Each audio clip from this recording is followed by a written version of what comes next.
and welcome back to Cooking on a Budget with Christine. Today we're going to make 2 meals out of 1 sauce. So we're going to start this recipe by adding 2 tablespoonsful of cooking oil to our frying pan and then adding 1 onion, large onion, chopped, or 2 small onions chopped.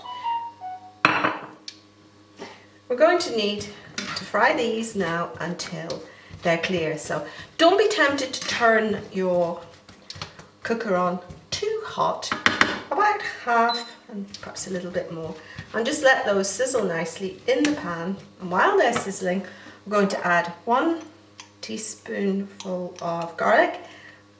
I'm using the lazy garlic again, simply because it's so easy when you're in a rush, but 1 clove of garlic is equal to 1 teaspoon. So if you were using ordinary garlic, you'd use 1 clove of crushed garlic. And we're just going to fry that off now until it's ready for the next step. So my onions are looking nice and shiny and clear now, so that tells me that they're done as much as I want them to be done. So what we're going to do is add 2 cans of chopped tomatoes. Now these are just the simple ones for Lidl. There's no need at all to buy expensive tinned tomatoes. I was reading an article one day about tinned tomatoes and they were saying the best tinned tomatoes were ones that were £2.50 a tin. Well, I'm sorry, but these are 25p a tin and they'll do fine. So 2 tins of tomatoes into there. Give it a stir. Then into that we're going to add 1 vegetable stock cube. Now I've taken 2 tablespoons full of boiling water and I have turned my stock cube into a nice little runny mess there, and we're going to add that. And then my secret ingredient, which was taught to me by my youngest son Adam. If you haven't got tomato puree, use tomato ketchup.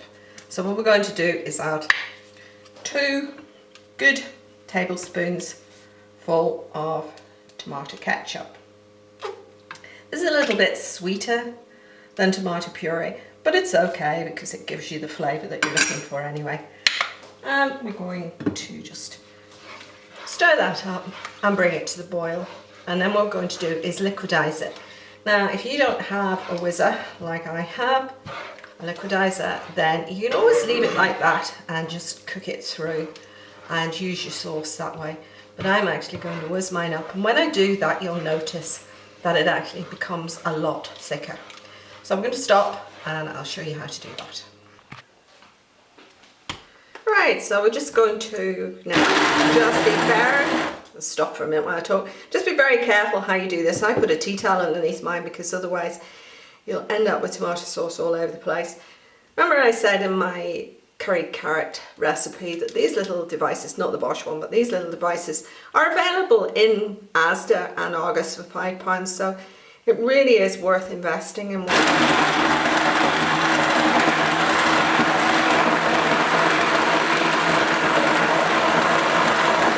Now as that's like watching paint dry, we'll just whiz this up and we'll stop the camera for 2 seconds, whiz this up, and then I'll show you what it looks like when we've finished.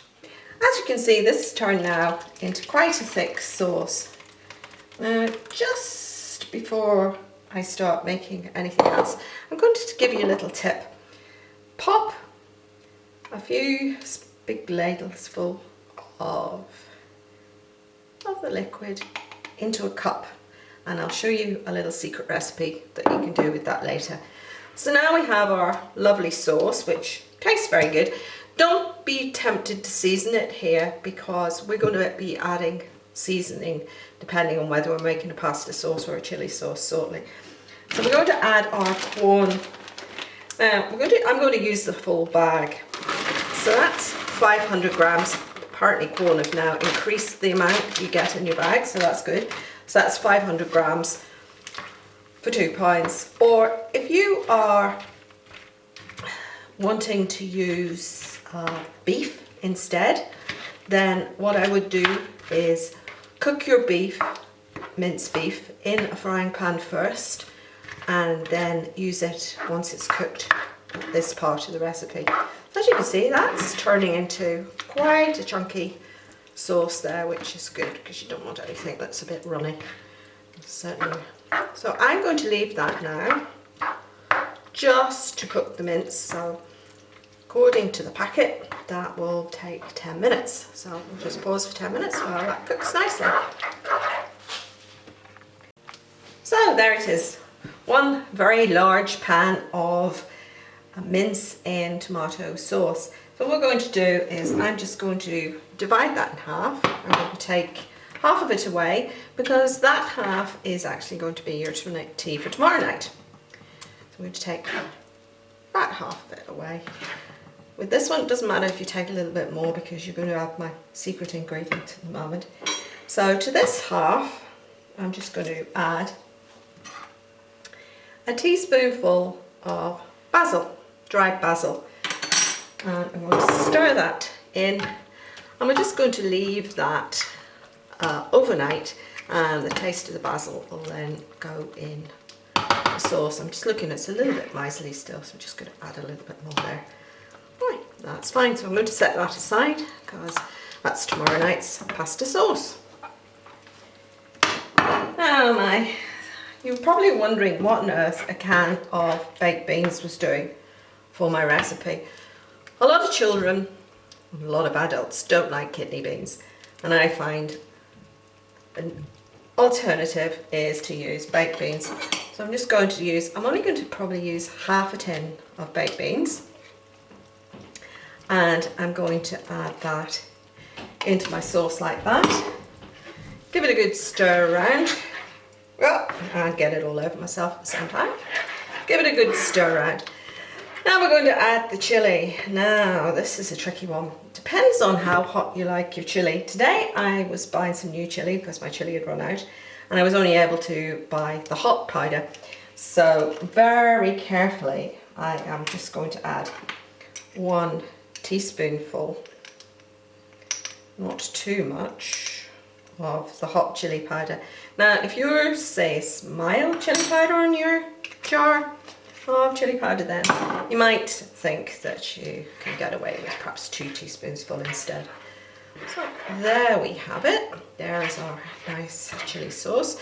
We're just going to let that cook for a little bit longer, just to let the spices break down, and then I'll show you how to make your wraps. Cool. So while the chili is bubbling away there, I'm just going to turn it down a little bit. I bought these lightly salted tortilla chips from Asda. They're the smart price ones. Don't be buying Doritos, they're far too expensive. These are cheap and cheerful, but they'll do the trick. And we're going to just spread them out on a dish like that. If you don't have a dish, just use your own ordinary dinner plate, and that'll be fine. Spread them out like that. And then we're going to take some cheese and just get the cheese over the top like this. Just make sure that they are covered, otherwise they'll burn a little bit.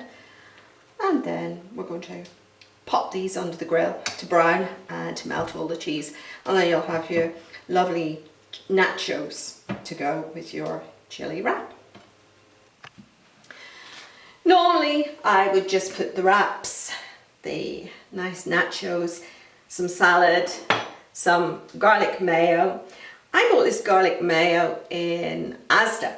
Now it's only £1, and this company Crucials, they seem to make some really good ones. There's chili flavoured ones, garlic mayo and herb ones. So I'm going to use a little bit of garlic mayo and just going to squirt it on. As I say, let everybody do this themselves, don't worry about it, just put everything on the table. It's much more fun making them for yourself anyway. A little bit of chili, and then I'm going to add some salad. I made this salad early. If you notice, I've grated a little bit of carrot in my salad as well.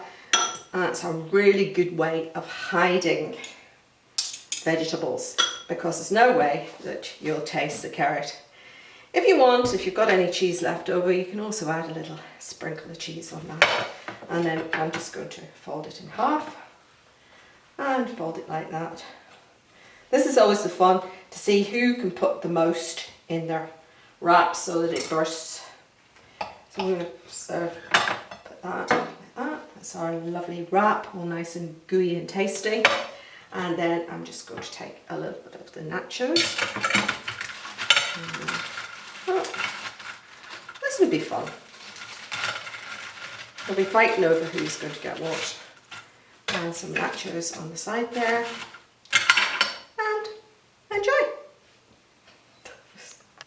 So I said earlier on about keeping back a little bit of the tomato sauce.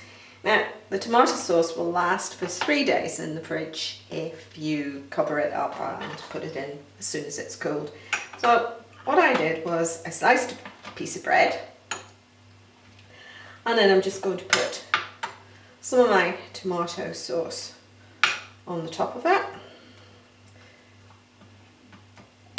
Sprinkle it with a bit of cheese, and there you have a wee bit of pizza.